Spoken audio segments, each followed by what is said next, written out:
عزیزان سڵاو خۆشحاڵین لە بەرنامەیەکتری ڕاڤە بە دیدارتان شاد دەبین. تەوەری بەرنامەکەمان گەشە سەندنی ئابووری کوردستان و گۆڕانکاری ئابووریەکانی عێراق و ناوچەکەیە بە میوانداری زۆر بەڕێز مامۆستا پشدەر عەبدوڵڵا توێژەر و خاوەنی یان هەڵگری بڕوانامی ماستەر لە کارژێڕی کارە. کاک پشدەر خۆشحاڵین و بەخێر بێت. زۆر سپاس بۆ میوانداریت کاک سەربەست، سپاس بۆ بەرنامەکە. سپاس بۆ ئامادەبوونی بەڕێستان. کاک پشدەر لە زەمەنی ئێستاە پرسی ئابووریەکێکە لە پرسە زۆر گەرم و هەستیارەکان کە لە تەواوی دنیای لە تەواوی کۆمەلگاکانە قسە و باسێکی زۆرەکرێت لەسەرەوەی کە ئابووری نیشتیمانی چۆن بەرەو پێش ببرێ و هاوڵاتیان فەردەکانی کۆمەلگا چۆن خاوەنی بژێویەکی باشتر دەخلێکی باشتر بن، قسەکردن لە هەلی کار، لە دابەشکردنەوەی سامانی نیشتیمانی، لە بەرزکردنەوەی ئاستی گوزەرانی هاوڵاتیەکان بە تایبەتیەوەی کە لە خوار هێڵی هەژاریەوەن. ئەمانە کۆمەڵێ پرسی گرنگن کە بەردەوام قسەی لەسەر دەکرێت. هەرێمی کوردستانیش بە حکمی و ئازادی کە هەیە، بە حکمی ئەم حکومڕانیە کوردی کە هەیە لەو ماوەی 28 ساڵی ڕابردووە پرسی ئابووریەکێک لە پرسە گرنگەکان و بەردەوام حیزبە سیاسیەکان، کارکتەرە سیاسیەکان و لوخبەی ئەکادیمی بە تایبەتیەوەی کە وەکو بەڕێستان لە بواری اقتصاد و کارژێڕی و ئیدارەدانە شارەزایتان هەیە. ئەم پرسە بۆتە پرسێکی جێگەباز. پێم خۆشە خوێندنەوەی کاک پشدەر بزانم لەسەرەوەی کە خوێندنەوەی کاک پشدەر چییە بۆ ئابووری هەرێمی کوردستان بەگشتی بە تایبەتی لەو ماوەیەی کە تێمان پەڕاندوو. سپاس کاک سەربەست. دەمێ ئەوە بڵێم کە ئابووری نەکە تەنها بۆ کۆمەلگایەکی کوردی بڵێ کە گرنگە. ئەگەر دیقەت بی لە تەواوی کۆبوونەوە جیهانیەکان و تەنانەت هەندێک جار کۆبوونەوە سیاسیەکانیش پرسێکی ئابووری ئەبێ بە پرسێکی گرنگی کە جموجۆڵ و کە تاوتوێ ئەکرێ بۆ ئەوەی چونکە زۆر گرنگە بۆ پێشکەوتنی هەر وڵاتێک کاتێک سیاسەتیش پەیوەندێکی پتێوی هەیە لەگەڵ ئابووریدا، لەگەڵ دنیا ئابووریدا لەلایەنە تیۆریەکەیەوە نا لەلایەنی پراکتیکیەوە. بۆ نمونە سیاسەتی باج و ئەمانە سیاسەتی کەشوهەوای ئەم تێکەڵاو بۆ سیاست لە هەموو شتێکە بەتایبەت لەلایەن ئابووری لەلایەنی پراکتیکیەوە. بۆیە تەواوی دەوڵەتان، تەواوی وڵاتان، هەرێمی کوردستانیش هەروەک ئەوان هەوڵەدان لە ڕێگەی سیاسەتیانەوە گەشە بە ئابووریەکەیانەوە بدەن. ئێمە ئەگەر بین باز لە ئابووری هەرێمی کوردستان بکەین ئەبێ دابشکەین بەسەر چەند قۆناغێکدا لە دوای ڕوخانی ڕژێمی سەدام حوسێن کە قۆناغێک بوو ئاستی ئابووری تاشی کوردی و ئاستی ئابووری گشتی لەم هەرێمەدا بەرز بووە بە ڕێژێکی بەرچاو بژێوی ژیان و بژێوی تاک زۆر بەرز بوو باش بوو. ینی ئەمە شتێکی بەرچاو کە وای لێ هاتوو تەنانەت لە وڵاتانی دەوروبەرەوە ئەو کەسانی کە لەم هەرێمە و کۆچیان کردو بۆ ئەگەڕانەوە بۆ ئەم هەرێمە و لێرە دەست ئیش هەلی کار دەرفەتی کار بە شێوەیەکی باش و بەرچاو دروست ببوو. بۆ سەرباری هاتنی ژمارەی زۆری کۆمپانیا بیانیش سەرباری هاتنی ژمارەیەکی زۆری کۆمپانیا بۆ ئەم هەرێمە و هەوڵدان بۆ دروستکردنی بنیادنانی کوردستانێکی گەورە و بەهێز. قۆناغی ترمانەیە قۆناغێکە و ئەزمە ئەقتصادێکی هاو بەسەر ئەم هەرێمەدا و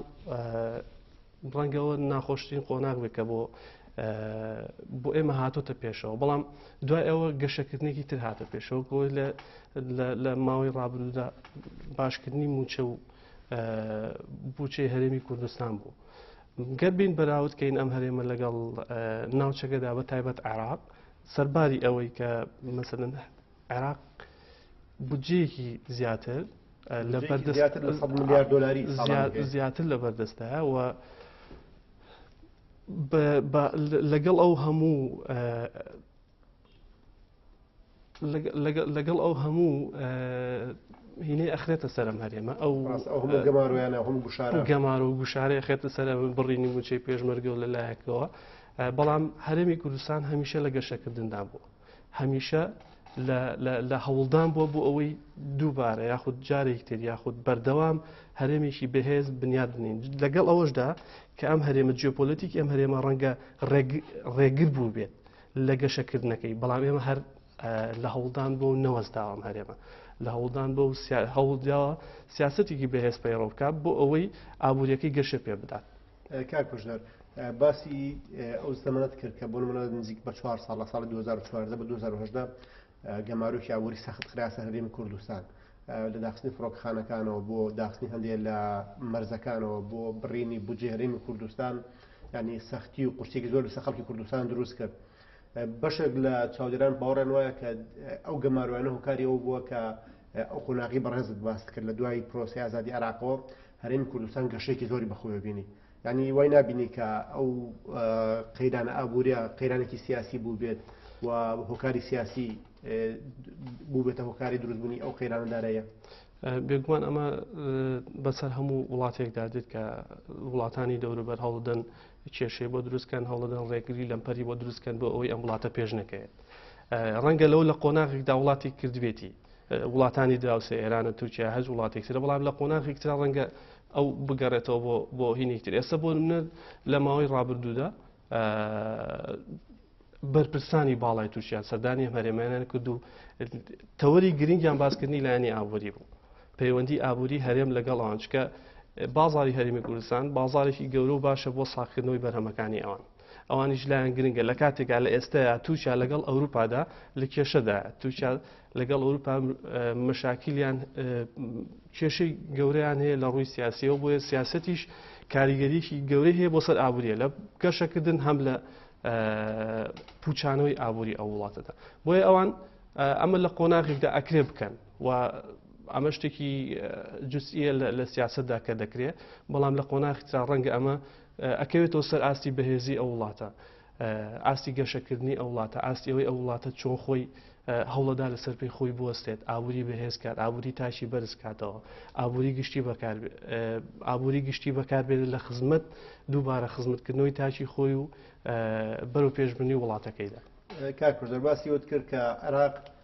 میزانێکی زەبەلاحی هەیە هۆکاری زۆرشی هەیە کە بۆ نمونە ئەتوانێت قەرزی دەرەکی بکە ئەتوانێت پارەی نوێ چاپ بکە یعنی کۆمەڵێک دەستکراوەتر هەرێمی کوردستانە. بەڵام ئەگەر مقارنەی هەرێمی کوردستان و ناوچەکەی ناوڕاست و باشوور عێراقین خوێندنەوەی تۆ چییە بۆ ئاسی گوزەرانی خەڵک بەتایبەت؟ هەڵبەتە ئاسی گوزەرانی خەڵک لە ناوچەکانی هەرێمی کوردستان زۆر باشتر لە ناوچەکانی منطقە عەرەبیەکان بۆ بەغداد و ئەو ناوچانێتر بۆ یەکێک لە هەرە ئەگەر بین باز لە گەشەکردنی هەر شتێک بکەین ئەبێ باز لە ئارامی بکەین. ئەو ئارامی کە لە هەرێمی کوردستان لەم هەرێمەدا هەیە هۆکار بووە بۆ گەشەکردنی هەموو شتێک کۆمەڵایەتی سیاسی ئابووری. بەڵام ڕەنگە ئەو ئارامیە لەو ناوچەیەدا نەبێ بۆیە بە بەراورد لەگەڵ ناوچەکانی عێراق هەرێمی کوردستان باشترین ناوچە بۆ گەشەکردن و ئاستی تاک باشتر بۆ لە ئەوان ئاستی تاک لە ئاستێکی بەرزایە و ڕەنگە بێکاریش لە ئاستێکی باشترا بێت وەک لە ئەوان. گەچی ئەکرێ ئێمەش بێکاریمان هەبێ ئەمە لە هەموو وڵاتێکشتا هەیە و دۆخێکی ئاساییە بەڵام بە بەراورد بە ئەوان ئێمە ئاستی بێکاریمان کەمترە لە ئاستی عێراق. پشتەکەم خۆش لەسەر مامەڵەی حکومەتی هەرێمی کوردستان قسە بکەین لەوەی کە توانێتی مامەڵەیەکی تا ڕادەیەکی باش دانستیان منطقی بکە لەگەڵ دۆخی ئابووری ناوخۆی هەرێمی کوردستانە ینی بەتایبەت لە پرسی و بەرهێنان و ڕێگەدان بە هاتنی کۆمپانیای بیانی و کران و هەرێمی کوردستان بڕووی وڵاتانی ناوچەکە و ئەو ئاڵوگۆڕە بازرگانێک کە دروست بووە بەبڕۆ مامەڵەیەکی تەندروستە. کاک سەربەست ئێمە ئەبێ جیاوازی بکەین لە نێوان ئەو وڵاتانی پشت بە نەوتە بەستن یا بە سەرچاوی سروشتیە بەستن لەگەڵ ئەو وڵاتانی پشت بە خۆیانە بەستن بە سەرچاوی مرۆیی ئەبەستن چکە سەرچاوی مرۆیی گرنگترین سەرچاوەیە دەگمەنترین سەرچاوەیە کە ئەکرێت ئەبێتە هۆی پێشکەوتنی هەموو بەشەکانی تری ئابووری. ئێستا ئەگەر وڵاتانی ئەڵمانیا یاخود کۆریای باشوور بە نمونەیی بینەوە هیچ سەرچاوێکی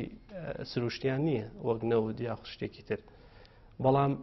دیقەت بە وڵاتێکی زۆر پێشکەوتون و لە ئاستی باڵادان. کۆریای باشوور خاوەنی هۆندای سامسۆنگ LG چەندین شەریکاتی بەهێزن کە ئابووری لە ئاستی ئابووریکی زۆر بەهێزدان کە ئێستا ڕکابەری جیهانی ئەکات. یەکێک لەوانە کۆریای باشوور کە لە پێشتردا کۆریای باشوور وڵاتێک بۆ دابەش بووە ئاستی بژێوی ژیان لە هەشتەکانە زۆر خراپ بە لە ئێوان. بەڵام دواتر ئەمان پشتیان بە چی بەست پشتیان بە سەرچاوی وڵاتەکەی خۆیان بەست سەرچاوی مرۆیی وڵاتەکەی خۆیان بەست. ئێمە ئەگەر سەرچاوی بەڵام ئەو وڵاتانە کە سەرچاوی سروشتیان هەیە یاخود نەوتیان هەیە ئەو وڵاتانە زیاتر پشتە بەستن بە سەرچاوە سروشتیەکە سەرچاوە سروشتیەکە بۆیە سەرچاو مرۆیەکە ڕەنگە تا ڕادەیەک وەلا بنێن ئەمە پێم وایە بەلایەنێکی سەرکەوتو نابێ ئەگەر بێت و هەردوو سەرچاوەکە هەم مرۆیەکە هەم سەرچاوینمان بە یەک ئاز بەکاربێنین ئەتوانی پێشکەوتنێکی باش و سەرکەوتوانە بەدەست بێنین و وڵاتێک کە ئابوووریەک بتوانێت ڕکابەری وڵاتانی دنیا بکات. کاک پشدەر باسی ئەوت کرد کە چۆن واقعی توانای مرۆیی گەشە پێبەی لەو ماوەی ڕابردووە بە تایبەتی لەو 4 ساڵە ڕابردووە و زۆر بە دیاریکراوی سەرۆکی حکوومەت هەرێمی کوردستان کاک نەچیروان چەند جارێک لە کۆمەڵێ نەدووە و لە کۆمەڵێک مؤتەمەری کە لە هەرێمی کوردستان کرا لەبارەی باشترکردنی ئابووری خەڵکی کوردستان لەبارەی چاکسازی ینی کۆمەڵی حکوومەتانی کۆمەڵی هەنگاوی هەڵگرتووە خوێندنەوەچێ بۆ هەنگاوانی حکوومەت هەرێمی کوردستان لە کەمکردنەوەی خەرجەکان و لە کەمکردنەوەی بەهادەردان و ئەوەی کاوا بکرێ باشتریش ساماندا باش بکرێتەوە هەر هەوڵێکە بکرێ بۆ ئەوەی نەجێی دەستخۆشیە بە تایبەت سەرۆکی حکوومەتی هەرێمی کوردستان بەڕێز نێچیرەڤان بارزانی کە لە پێشتردا و هەوڵی داوە کە ئەو قۆناغێکی سەختی حکومڕانی بوو لە سەردەمی ئەودا کە ئەو قۆناغی سەختە ئابووری بەسەر ئەم هەرێمەدا چەسپێنرا بەڕێی کردێنە قۆناغێکی باشتر وڵاتان هەوڵەدەن لە ڕێگەی پەروەردەوە ئەمە پێش بخەن ئەم سەرچاوە مرۆییە پێشخن بۆ ئەوی بگەن بە ئاستێکی باش پەروەردە ئەساسی هەموو شتێکە کاک سەربەست زانکۆکانمان پەیمانگاکانمان مەکتەبەکانمان ئەگەر بێت و ئێمە گرنگێکی پەروەردەی باشمان هەبێت بۆ زانکۆیانە ئەکی لە داهاتوودا ئێمە ئەتوانین سەرچاوەیەکی مرۆیی بەهێزمان هەبێت و ئابوورێکی بەهێزمان هەبێت لەسەر دەستی تاک لەم وڵاتەدا زانکۆکان ئەگەر بکرێ بە پیشەیی بکرێن هەوڵدان بە پیشەیەکردنی زانکۆکان یەکێکە لە مەرحەلە یەکێکە لەو هۆکارانەی کە ئێمە ئەتوانین گرنگێکی باش هەبێت بۆ دەستی کار و بازاڕ لەلایەکی ترەوە کەمکردنەوەی خەرجیەکانی حکوومەت کە ئەبێتە هۆی زیادبوونی داهاتی گشتی دووبارە بە خزمەتکردنەوەی وڵات و پێشخستنی وڵات کاک پژدەر قسەیەکێ بە تایبەتی سەرۆکی حکوومەت هەرێمی کوردستان لە کۆمەڵە بۆنایە کردی بە تایبەت ئەو کاتێک کە مؤتەمەرێکە بوو لەسەر بواری گەشتیاری لە کوردستان پرسی ئەوەی کە هەرێمی کوردستان ببێت بە خاوەنی ئابوورێکی فرەچەشن واتەیانی جگە لە نەوت جگە لە غاز جگە لە گومرگ و کۆمەڵی باج و خەراج چۆن وا بکرێت ئیسفادە لە گەشتیاری بکرێت ئیسفادە لە کشت و کاڵ بکرێت ئیسفادە لە کۆمەڵێک ڕوانگە و تەوریتری هەرێمی کوردستان بکرێت خوێندنەوەی جەنابە دووکو ئابووری ناسێک هەرێمی کوردستان ئەتوانێت لەم قۆناغە بەدواوە کار بکات بۆی کە لە پاڵ نەوتە ئیسفادە لە سروشتی جوانی کوردستان بکە ئیسفادە لە گەشتیاری بکە ئیسفادە لە کشت و کاڵ بکە وا بکات هەرێمی کوردستان لە جیاتی خاوەنی یەک یەک ڕەهەندی ئابووری بێت لە جیاتیەوە خاوەنی ئابووریەکی هەمە چەشن بێت ئابووریەکی هەمە بەتەشی دەتوانێت هەرێمی کوردستان ئەو ڕێگەیە بگرێتە بەر بە تایبەت وەک باسم کرد مەستە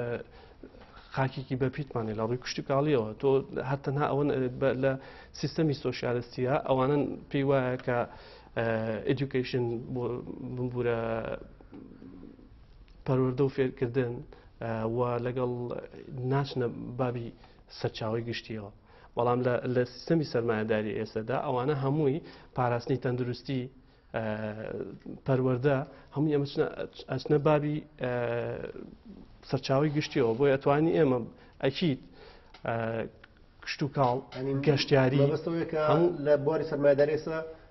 تەندروستی و پەروەردەش وەکو پیشانێن کە ئەمە دووبارە ڕێگایەکە بۆی کە کۆمەلگا بەرەو پێش بری بەڵێ لە 100% سامانێکی گشتی سێدیگەی بەڵێ لە 100% ئێمە چەندان کەسمان هەیە زیاد بە ڕێژەیەکی زۆر کە ئەچن لە وڵاتانە خوێنن چەندان کەسمانێکە بۆ نەخۆشی ئەچن سەردانی ئەگە تۆم کەرتانەوەینکە ئەوە خەڵکێ بۆ وڵاتەکەی تو کەمە داهاتێکە ئەگەڕێتەوە بۆ وڵاتی خۆت ئەگەر نەیشی بیتە دەرەوە لە وڵاتی خۆت بمێنیتەوە ئەمە داهاتێکە بە وڵاتی خۆت گرنگە تۆ لە ئەزمموی وڵاتانی پێشکەوتی وەرگری ناڵێم ناکرێت تۆ سوودیاوە هەر لە ناو خۆتا بمێنیتەوە بمێنیتەوە بەڵام ئەمە ئەشکرێت تۆ چەندێک ئەبێ ئەوە نشبێنیتەوە شتانێک کە بە خۆتەکرێن خۆت بیەکە ئەگەر نەکرێتەوە سوود ئەکرێت لە ئەزمموی وڵاتانی پێشکەوتوی ناوچەکە و دەوروبەر و ئەوروپا هەچ وڵاتێکی تر وەربگری زۆر گرنگە وەک باسم کرد ڕۆشن بیری تەنانەت نەک بتوانین ئێمە بۆ سەرچاوی گشتی بەکاری بێنین ئیسپادەی لەکەین تەنانەت بۆ خودی خۆشمان هێماتوانین بۆ خودی ناوخۆی هەرێمەکەی خۆش دەتوانانی ئیسپادەی لەکەی پەروەردە و فێرکردن لە کاتێک کۆریای باشوور کاتێک تووشی ئەزمەیەکی اقتصادیە بێ خەڵکەکەی ئەچنە باری ئاستی هەژاری زۆر خراپەوە خەڵکە دەوڵەمەندەکانیان چیەکەن پارە و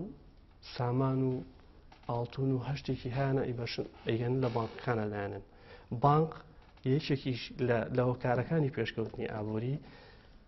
کاک سەربەست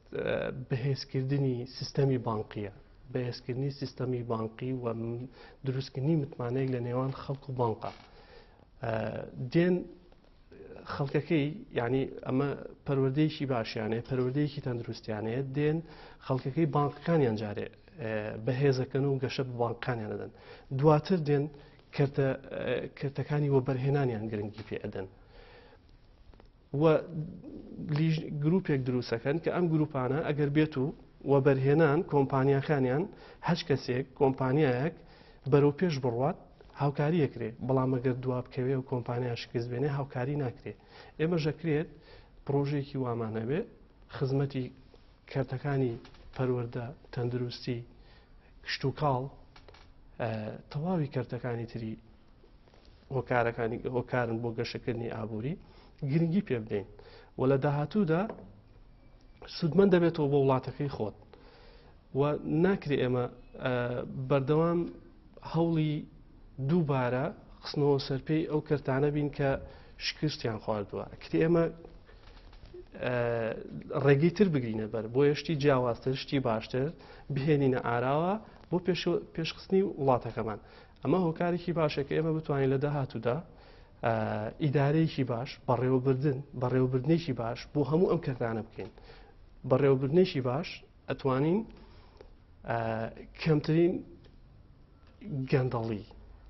کەمترین گەندەڵی هەبێت وەگەر بەڕێوەبردنێکی باش دەبێت سەربەست هۆکارە بۆ کەمکردنەوەی ئاستی گەندەڵی لە تەواوی کارتەکانە ئێمە زۆر باز لە سیستەمەکەین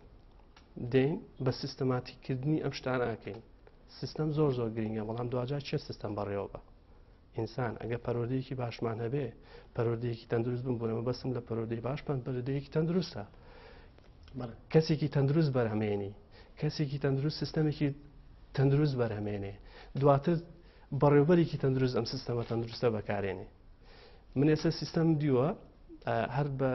بە فعلی بڵێ خۆم کەوتومەتە ئەو کارەوە کە سیستەم هەیە هەندێک شت هەیە سیستەم کراوە بەڵام لە کاتێکدا سیستەم کراوە سیستەم بۆ کەمکردنەوەی ڕۆتین و گەندەڵیە سیرەکەی لەسەر باری ئەو سیستەمەوە گەندەڵی و ڕۆتین زیای کردووە بۆیە ئێمە لایەنی پەروەردەیەکە زۆر گرنگە ئەتیمامی پێ بدەین من زۆر بەلامەوە مهمە لایەنی پەروەردەیی لە تەواوی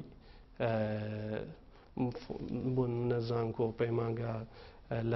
لە ڕۆزەوە پەروەردەیەکی تەندروستمان هەبێ بۆ ئەوەی نیشتیمانێکی تەندروستمان هەبێ بۆی نیشتیمانێکی تەندروست دەبێ ئەبێ گرنگێکی زۆر بە تاک بدەین تاک ئەم نیشتیمانی دروست کردووە ئەم نیشتیمانە بەم تاکانەوە جوان ئەمە زۆر گرنگە ئەتیمامی بکرێت سەر و لایەنی پەروەردەیەکە من احتیمالی لەسەر بکرێت کاک کوژدەر هەرێمی کوردستان لە ماوەی ئەو 15 ساڵی ڕابردووە کرانەوەکی بەخۆیەوە بینیوە یعنی سەرباریەوەی کە بۆ نمونە ئەو تاقانێک کە بەڕێز باسیەکە لە تاقە مرۆیەکەەوە بۆ هەموو شتانی تر کە ئیسپادەی لێ بکرێت و بەگەڕ بەخرێ هاتنی ژمارەی کۆمپانیای جیهانیە یان کۆمپانیا فرانڕەگەزەکان تەنانەت لە بواری ئاسی و زەشە ژمارەیەکی زۆر لە کۆمپانیەکان هاتوون تاریمی کوردستان و ژمارەیەکی زۆر لە دەستی کاریشتێ تاریمی کوردستان بەخێنەوەی تۆ هەرێمی کوردستان و ژینگە ئابوووریەکەی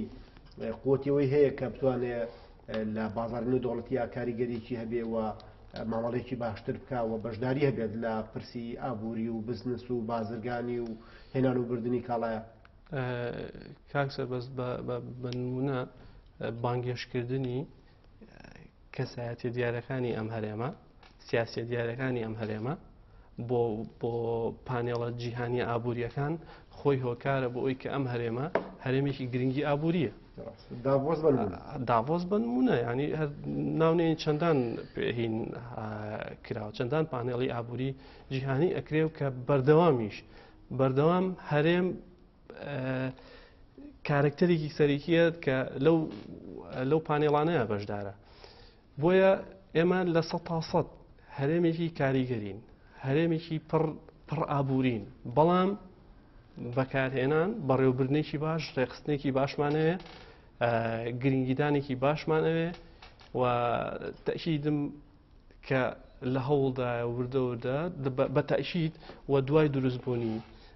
لە نزیک ئیشی ئەبینەوە لە پێگەێنانی حکومەتی نوێ بە دڵنیاییەوە ئەمە یەکێک ئەوێ لەو کارانی کە لە ئایندەدا دەکرێت و گرنگی پێدرێ و بۆ بەرەو پێشبردننی ئابووری هەرێمەکەمان. کاکوش دەرباسیەوە کرد کە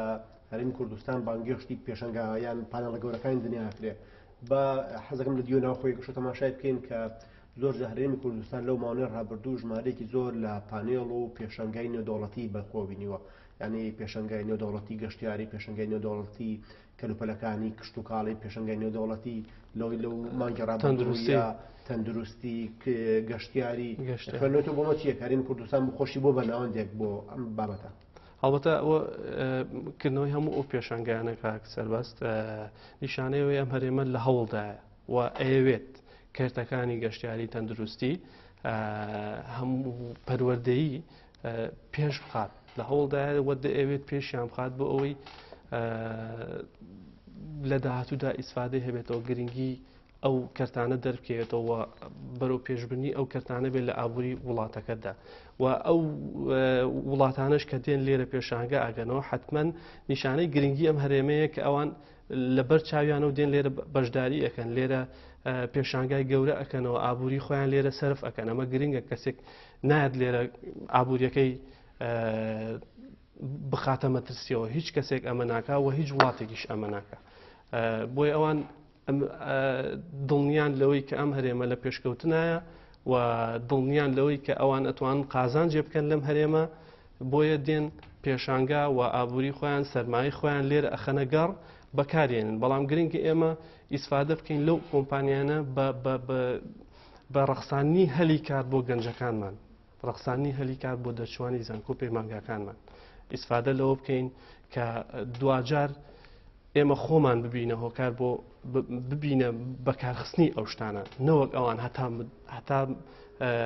تا کۆتایی هەلێرە بن و کە دوایی کە ڕۆیش نوێمە هیچمان نەبێت ینی کۆمپانیاک بێ مەسعەدت بۆ دروستکار بۆ نمونە دوایی کە مەسعەدەکە تێچوو تۆ کەسێکی تەکنیکی دەبێت چاشی کاتەوە یاخود هەمیشە تۆ چاو لە دەستی دەرەوە بێت کە شتێکت بۆ ئەنێرێ. ئەمە زۆر گرنگە ئاعتیمادی بکرێت سەر گرنگی پێ بدرێ کەسانی تەکنیکی، کەسانی پەروەردەیی، کەسانی لەبەرچاو بژێن و دوجار هەوڵ بن لە پێشکەوتنی ئەم وڵاتەدا. کاکوش بەرەو کۆتایی بەرنامەکە چین پێم خۆشە بەڕێزت وەکو شارەزایەک لە بواری کارگەڕی کارە و وەکو پیاوی ناو کاری کایی اقتصادی پێم خۆشە بۆچونت بزانم لەسەرەوەی کە خۆشببینی لەسەرەوەی کارێمی کوردستان ئەتوانێت ئایندێکی باشتری هەبێ بە تایبەتی لە ڕووی ئابووریەوە چونکە ئەگەر تەماشا بکەیت لەو ماوەی ڕابردوو ژمارێک لە کەناڵەکانی ڕاگەیاندن ژمارێک لە هێزی سیاسی کە لە پشتی کەناڵەکانی ڕاگەیاندنەوە ینی بە ئەم خاستکار بووەکەن کە خەڵک بەدبینکەن بەدگومانیکەن لەوەی کە هەرێمی کوردستان ڕوبەڕووی قەیرانی داراییترە بێتەوە ڕەنگە دووبارە کێشەی موچە سەر هەڵباتەوانێ یانەوەی کە هەرێمی کوردستان ناچارە بەردەوام پشت بە سەرچاوی نەوت و سامانە سروشتەکان ببەسێ. خوێندنەوەی کاکپشدەر وەکو کەسێکی ئابووری ناد وەکو کەسێک کە شارەزا لە بواری کارژێڕی کارە بۆ ئایندێرێمی کوردستان بە تایبەتی بە لە بەرچاوگرتنی ئەو هەنگاوانەی کە ئێستا حکوومەتینێ لە کارتە جیاوازەکانەوەی کە جەنابەت باست کرد لە تەندروستیەوە بۆ پەروەردە بۆ کشت و کاڵ بۆ گەشتیاری بۆ ئیلا ئاخری هەموو شتانەی ترکە باسکران لە بەرنامەکە جەنابەت وەکو پسپۆڕێکی بواری کارژێڕی کار خۆشببینی بەداهاتووی ئەوەی کە کۆمەلگای کوردستان بتوانێت پێش بکەوێت. بەتەشید کە سەربەز من ڕژبینیم لە هیچ لایەنێکی بەرەو پێشبردننی وڵاتە ئەوە و دڵنیام لەوەی کە هەوڵ هەیە بۆیە کە من دڵنیام لەوەی کە هەوڵ هەیە نابێ من ڕەشبینیش بم. ڕەنگە کەسانێک ڕەشبین مەمەش ئاتیادیە ئەمە دۆخێکی ئاساییە کە لە هەموو وڵاتێکدا کۆمەڵە کەسانێکن ڕێگر ئەبن یاخود هەوڵەدەن هەندێک شت هەیە بوون لە کەداری بکەن بۆ ئەوی بەرژەوەندی خۆیانەکەوێتە مەترسیەوە. کاتێک من چاکسازی داری ئەەکەم بەڕێوەبەرێک ڕەنگە ڕێگریم لێ بکە بۆ بەرژەوەندی پلۆپۆستەکەی خۆیەکەوێتە مەترسیەوە ڕەنگە ئەوەی کردبێتی لە داهاتوودا دەرکێ بۆیە ناچارە ئەم ڕێگریە ئەم جۆرە ڕێگری ئەمتان و تەشەنە دروستکە. بەڵام بە دڵنیایی هەموو ئەم هەوڵانەی کە ئەدرێ و ئەم پێشکەوتنەی گرنگترینیان کە موچەی فەرمانبەرانی هەرێمی کوردستان بوو ئەمە قۆناغێک ئەمە قۆناغێکی ئەگەر بڵین سەرەتاییش بێ زۆر باشە تێپەڕی و سزامن کراوە تێپەڕی و زامنیش کراوە. بەڵام ئەم قەلەقیە بڵی ئەگەر هاوڵاتیش ڕەنگە لەلایەکەوە حەقی قەلەقیە تا تۆ خاوەنی دەوڵەتێکی سربەخۆ نەبی هەوڵ نەدەی بۆ سربەخۆیەکی هەرێمیشی بەهێز تۆ ئەم قەلەقیەتە بێنە چونکە جیۆپۆلیتیکی کوردستان ئەڵین ڕێگر بۆ لەوەی ئەوەی کە تۆ چونکە تا ئێستا تۆ معەلەقی بە عێراقەوە هەمیشە ئەو ڕەنگە ئەگەر بە عەمەلیش نەیکا لێ عەلامەکەیەوە هەوڵەدا تۆ قەلەقی بۆ هاوڵاتیانی تۆ دروستکە. ئەعلام چونکە ئێستا ئەگەر بۆ خۆتان ئەعلامی ئەزان کاریگەریکی